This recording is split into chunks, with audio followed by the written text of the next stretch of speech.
Hello students, this is परी सिंह और आज मैं आप लोगों के लिए बायोलॉजी की क्लास का फर्स्ट का पार्ट सेकंड लेकर आई हूँ, जिसमें हमने शैल का अध्ययन किया था। और शैल के अध्ययन में हमने काफ़ी क्वेश्चंस की चर्चा की थी और ये क्वेश्चंस आपके लिए जो हमने फर्स्ट क्लास में अपने फर्स्ट पार्ट में देखे थे वो बहुत इम्पोर्टेंट थे। वैसे ही अब मैं अपनी सेकंड क्लास लेके आई हूँ, जो कि आप लोगों के लिए बहुत ही महत्वपूर्ण है। तो चलिए शुरू करते हैं आज की क्लास। लेकिन उससे पहले मेरे चैनल को लाइक, शेयर और सब्सक्राइब करना बिल्कुल मत भूलिएगा और बेल आइकन को भी साथ में प्रेस कर लीजिए। चलिए शुरू करते हैं। कोशिका। कोशिका के मुख्य भाग। कोशिका शरीर की रचनात्मक एवं क्रियात्मक इकाई है। सभी जीवधारियों का निर्माण कोशिकाओं से मिलकर बना होता है। कोशिका के प्रमुख भाग निम्नलिखित हैं। कोशिका भित्ति, शेल वॉल, जीव द्रव्य कला तथा कोशिका अंगों की सुरक्षा एवं कोशिका की आकृति बनाए रखने के लिए अजीवित पदार्थों की कोशिका भित्ति बनी होती है। यह मुख्यतः सेल्यूलोज की बनी होती है। जंतु कोशिका में इसका अभाव पाया जाता है। यह कोशिका द्रव्य द्वारा स्रावित होती है। प्रोकैरियोटिक शेल में कोशिका भित्ति पतली और कठोर होती है, वहीं यूकैरियोटिक कोशिकाओं में यह मोटी होती है। जंतु कोशिका में कोशिका भित्ति नहीं पाई जाती है। आगे देखते हैं जीव द्रव्य यानी प्रोटोप्लाज्म। प्रत्येक कोशिका में कोशिका झिल्ली के अंदर पाए जाने वाले अर्धपारदर्शक, चिपचिपा तथा तरल पदार्थी जीव द्रव्य कहलाता है। 1940 में पुरकुंजे ने सर्वप्रथम प्रोटोप्लाज्म नाम दिया। आगे, जीव द्रव्य में सबसे अधिक मात्रा में जल होता है, वहीं जीव द्रव्य का आवश्यक भाग कार्बोहाइड्रेट का बना होता है। इसका उपयोग सभी जीवों के द्वारा ईंधन के रूप में किया जाता है। जीव द्रव्य के भार का कार्बनिक यौगिक प्रोटीन 70% होता है। इसके द्वारा कोशिकाओं के अंगों का निर्माण होता है। स्टूडेंट्स, मेरी क्लास को पूरा देखिए शुरू से लेकर लास्ट तक, ताकि आप लोगों को इसका बेनिफिट मिल सके। अगर आप इसको बीच में ही स्किप करेंगे तो आपको पूरा अच्छे से समझ में नहीं आएगा। तो मैं चाहती हूँ आप मेरी क्लास को पूरा देखें। आगे देखते हैं जीव द्रव्य कला यानी सेल मेम्ब्रेनेंस। यह अर्धपारगम्य झिल्ली होती है। यह फास्फोलिपिड एवं प्रोटीन से बनी होती है। जीव द्रव्य कला का मुख्य कार्य विसरण या जल का परासरण क्रिया या नियंत्रण, एटीपी बनाने एवं इलेक्ट्रॉन के आगमन का कार्य करता है।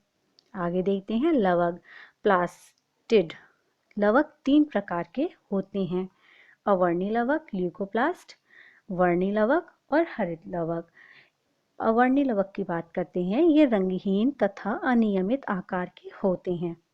इनमें विभिन्न पदार्थों का संश्लेषण होता है। यदि अवर्णी लवक में स्टार्च संचित हो तो इसे अमीनोप्लास्ट, यदि वसा संचित हो तो इलियोप्लास्ट और यदि प्रोटीन संचित हो तो प्रोटीनोप्लास्ट कहा जाता है। अवर्णी वर्णी वर्णी जो शब्द है, जो वर्णी शब्द है वो वर्ण से बना है और वर्ण का अर्थ होता है कलर यानी रंग। सेकंड पॉइंट देखते हैं वर्णी लवक यानी क्रोमोप्लास्ट। इसमें रंगीन वर्णक होते हैं।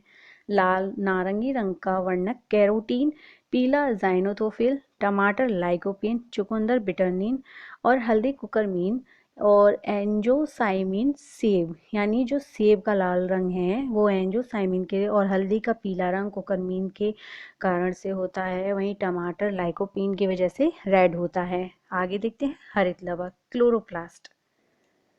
ये हरे रंग के होते हैं, पौधों की पत्तियों में और तनों में पाए जाते हैं। ये प्रकाश संश्लेषण की क्रिया से भोजन का निर्माण करते हैं। इनमें ही पर्णहरित यानी क्लोरोफिल पाया जाता है। पर्णहरित में मैग्नीशियम होता है जो प्रकाश संश्लेषण के लिए उत्तरदायी होता है। पर्णहरित के कारण ही पत्तियों का रंग हरा होता है। पत्तियों का पीला रंग कैरोटीन की उपस्थिति के कारण हो जाता है। आगे देखते हैं माइटोकॉन्ड्रिया। इसे कोशिका शक्ति का केंद्र, पावर हाउस भी कहते हैं। बेंडा ने इसे माइटोकॉन्ड्रिया नाम दिया। प्रोकैरियोटिक कोशिका में यह नहीं पाया जाता है। यह एक अर्ध स्वायत्त कोशिका सेमी ऑटोनोमस ऑर्गन शेल है। यह जीवाणु और नीलहरित शैवाल को छोड़कर सभी पौधों एवं जीवों में पाई जाती है। सामान्य मनुष्य की यकृत कोशिका में 1000 से लेकर 1600 तक माइटोकॉन्ड्रियल पाई जाती है। माइटोकॉन्ड्रिया में डीएनए, आरएनए और राइबोसोम पाया जाता है। माइटोकॉन्ड्रिया में श्वसन संबंधित एटीपी का निर्माण एवं भोजन का ऑक्सीकरण होता है। यहाँ नीचे स्टूडेंट्स हमने माइटोकॉन्ड्रिया का डायग्राम दिया हुआ है, जिसमें मैं एरो लेके आई हूँ। ये डीएनए है और आंतरिक झिल्ली, बाहरी झिल्ली को दिखाया गया है। यहाँ पे एटीपी सिंथेज और मैट्रिक्स और राइबोसोम, जो आंतरिक झिल्ली है वहाँ राइबोसोम के छोटे छोटे कण पाए जाते हैं। आगे चलते हैं। गोल्जी कॉय यानी गोल्जी बॉडी, इसे डिक्टियोसोम भी कहते हैं। यूकैरियोटिक कोशिका में गोल्जी कॉय उपस्थित होते हैं, प्रोकैरियोटिक कोशिका में उपस्थित नहीं होते हैं। इसका मुख्य कार्य कोशिका भित्ति और सेल प्लेट का निर्माण करना है। गोल्जी कॉय में वसा तथा प्रोटीन अधिक होता है। गोल्जी कॉय को हम बिल्ली की कोशिका में, मतलब जो गोल्जी कॉय है उसको बिल्ली की कोशिका में देखा गया था। यहाँ मैंने गोल्जी कॉय का डायग्राम दिया हुआ है। स्टूडेंट्स, आप गोल्जी कॉय का डायग्राम यहाँ पर देख सकते हैं। ये जो बाहरी संरचना है इसे पुट्टिकाएं कहते हैं, और जो आंतरिक संरचना है आपको दिख रही है ये जो ब्लैक पार्ट है ये इसको सिस्टर्नी कहा जाता है। आगे देखते हैं। लाइसोसोम, यह गोल आकार की एक पतली झिल्ली से घिरी संरचना है। इसमें 24 प्रकार के एंजाइम पाए जाते हैं। इसका मुख्य कार्य अंतःकोशिकीय पाचन है। यह कोशिका विभाजन में भी सहायक होते हैं। इसे आत्महत्या की थैली भी कहा जाता है और इसकी खोज 1949 में डी दुबे ने की थी। लाइसोसोम का डायग्राम यहाँ है। मैंने काफ़ी जो डेफिनेशंस हैं, जो काफ़ी मैंने यहाँ पे जो डिफाइन किए हुए हैं, ये जो इनके टाइप्स हैं, इनके मैंने डायग्राम आपको शो किए हुए हैं ताकि आप लोगों को थोड़ा डीपली इसमें देखने को मिले। तो अब हम लाइसोसोम की बात कर रहे थे, तो हम इस डायग्राम में देखिए लाइसोसोम देख सकते हैं। ये पूरा एक शेल चक्र बना हुआ है। आप इस चक्र को भली भांति देख सकते हैं। यहाँ से देखिए अपशिष्ट पदार्थों का निष्कासन होता है। ये खाद्य रिक्तिका है और ये भोज्य पदार्थ है। यहाँ कूटपाद, ये जो संरचना है ये कूटपाद है और ये लाइसोसोम है। आगे चलते हैं एंडोप्लाज्मिक रेटिकुलम में। इनकी नलिकाओं की झिल्लियों में राइबोसोम कण जुड़े हो रहते हैं, जिनमें प्रोटीन का निर्माण होता है। इन नलिकाओं द्वारा प्रोटीन, खनिज, लवण, एंजाइम, शर्करा एवं जल का परिवहन होता है। एंडोप्लाज्मिक रेटिकुलम को हम कोशिका का कंकाल तंत्र भी कहते हैं। ये मैं आपको अपनी फर्स्ट क्लास में बता चुकी हूँ। स्टूडेंट्स, आप मेरी फर्स्ट जो कोशिका है उसके फर्स्ट पार्ट की भी क्लास देखिए ताकि आपको कोशिका अच्छे से समझ में आए।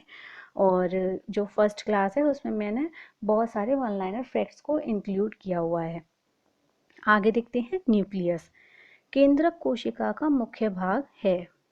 इसमें डीएनए, डीऑक्सी न्यूक्लिक एसिड तथा आरएनए, राइबो न्यूक्लियस एसिड और गुणसूत्र यानी क्रोमोसोम पाए जाते हैं। केंद्रक सभी कोशिकाओं गतिविधियों को संचालित एवं नियंत्रित करती है। सभी प्रोकैरियोटिक कोशिकाओं में केंद्रक अनुपस्थित होता है। यहाँ मैंने केंद्रक का शैल का जो कोशिकीय केंद्र की संरचना है वो मैंने यहाँ दिखाई गई है। आप इसे यहाँ देख सकते हैं। ये डायग्राम मैंने यहाँ पे दिखाया है। इसमें आप केंद्रक को अच्छे से देख सकते हैं। केंद्रक को 4 पार्ट्स में डिवाइड किया हुआ है। ये रहा, ठीक है। आगे देखते हैं केंद्रक को 4 भाग। अब केंद्रक के 4 भाग कौन कौन से हैं देख लेते हैं। केंद्रक कला, केंद्रक द्रव्य, केंद्रिका और क्रोमेटिन धागे। फर्स्ट देखते हैं न्यूक्लियर मेम्ब्रेन यानी केंद्रक कला। यह द्विस्तरीय झिल्ली है। केंद्रक कला में स्थान स्थान पर सूक्ष्म छिद्र होते हैं, जिनके द्वारा केंद्रक द्रव्य कोशिका द्रव्य में विभिन्न पदार्थ का आदान प्रदान होता है।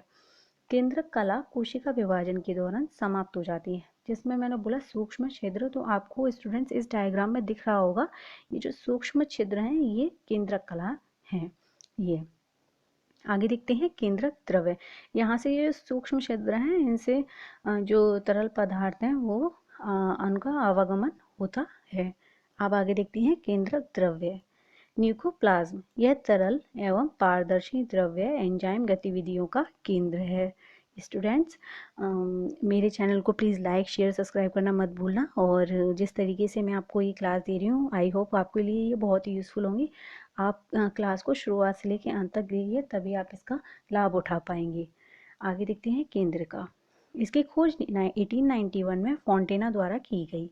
मुख्यतः यह आरएनए एवं फॉस्फोलिपिड्स का बना होता है। क्रोमेटिन धागे, यह केंद्रक का प्रमुख भाग होता है। कोशिका विभाजन के दौरान ये धागे एक दूसरे से पृथक हो जाते हैं, जिन्हें गुणसूत्र कहते हैं। इनमें डीएनए, प्रोटीन तथा आरएनए होता है। प्रमुख भाग इसका डीएनए होता है। गुणसूत्र की बात करें तो गुणसूत्र को आनुवांशिक वाहक कहा जाता है तथा जीन क्रोमोसोम के भाग हैं। आगे आते हैं राइबोसोम पर। इसका मुख्य कार्य प्रोटीन संश्लेषण होता है। यह आरआरएनए का 80% भाग बनाते हैं। 1955 में पैलाडे ने राइबोसोम का नाम दिया। यहाँ मैंने राइबोसोम की संरचना आपको दिखाई हुई है एवं उसके कार्य भी दिखाए हुए हैं। ये देखिए राइबोसोम है, ये जो इसकी आंतरिक सतह होती है, इसके ऊपर जो पॉइंट्स हैं या ये जो दरदरी सतह होती है, ये राइबोसोम होते हैं। आगे देखते हैं डीएनए एवं RNA. DNA deoxy ribo nucleic acid, यह न्यूक्लियोटाइड का बहुलक है। न्यूक्लियोटाइड एक कार्बनिक अणु जो 3 छोटे छोटे अणुओं से बनता है। 1953 में वॉटसन और क्रिक ने डबल हेलिक्स मॉडल दिया। इसके लिए 1962 में इन्हें नोबेल पुरस्कार भी मिला। डीएनए के कार्य देखते हैं। डीएनए सभी आनुवंशिक क्रियाओं को संचालित करता है तथा प्रोटीन संश्लेषण को नियंत्रित करता है। आगे देखते हैं आरएनए। RNA ribonucleic acid. इसकी संरचना या इसकी रचना डीएनए जैसी है। यह सामान्यतः एक सूत्री होता है। आरएनए का मुख्य कार्य प्रोटीन संश्लेषण में सहायता करना है। वायरसों में आनुवंशिक पदार्थ आरएनए होता है या फिर डीएनए। आरएनए की बात करें तो ये 3 प्रकार का होता है, rRNA, tRNA, mRNA. R, T और एम का मतलब है राइबोसोमल ट्रांसफर और मैसेंजर। डीएनए और आरएनए में डिफरेंस देखेंगे। डीएनए में शर्करा डीऑक्सीबोस होती है और आरएनए में शर्करा रिबोस होती है। डीएनए में बेस एडेनिन, ग्वानिन, थाइमिन और साइटोसिन होते हैं, वहीं आरएनए में थाइमिन की जगह यूरेसिल नामक बेस होता है। डीएनए में केंद्रक पाया जाता है, जबकि आरएनए मुख्य रूप से साइटोप्लाज्म में पाया जाता है। यहाँ मैंने डीएनए और आरएनए का डायग्राम शो किया हुआ है, आप इसमें डिफरेंस देख सकते हैं। यह एक एस प्रकार की संरचना और फिर एक दूसरी एस प्रकार की संरचना रही है जो कि अपोजिट है। इसे double standard double helix model बोला था। ये सिंगल एस है, इसलिए इसे usually single standard sugar phosphate. ये इसकी संरचना दी है राइबोस, और ये डीऑक्सी राइबोस है। ये थाइमिन का स्ट्रक्चर, केमिकल स्ट्रक्चर दिया हुआ है। ये साइटोसिन है, ग्वानिन है और एडेनिन है। यहाँ पर बेस पेयर होता है। ये इसका बेस है जो आपको येलो कलर का ये जो लाइन दिख रही है, ये बेस, इसके बाद साथ से लगा हुआ बेस पेयर होता है। तो ये इसमें पूरी संरचना कुछ इस प्रकार से दी हुई थी। और आरएनए की संरचना सिंगल न्यूक्लियो बेस होता है। तो ये था आपका आरएनए वर्सेस डीएनए। यहाँ मैंने एक हैंड रिटन जो पेज है या नोट्स है उसको मैंने यहाँ पेस्ट किया हुआ है।